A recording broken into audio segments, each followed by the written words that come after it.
ગીર સોમનાથ જિલ્લાના પ્રાચલી માર્કેટિંગ યાર્ડમાં તુવેરદાળની ખરીદીમાં ખેડૂતો સાથે અન્યાય થતો હોય એવી અનેક રજૂઆતો ખેડૂતો દ્વારા મને આજરોજ મળી છે।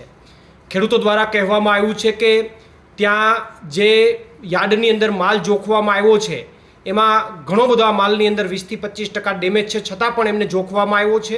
જ્યારે હાલ જે ખેડૂતો ત્યાં ઉપસ્થિત છે એમનો માલ ખોટી રીતે પરેશાન કરીને જોખવામાં આવતો નથી। સાથે સાથે ખેડૂતોના આક્ષેપો એવા પણ છે કે અમુક વેપારીઓનો માલ ડેમેજ હોવા છતાં પણ જોખી લેવામાં આવે છે, જ્યારે સામાન્ય ખેડૂતોના માલને જોખવામાં આવતો નથી।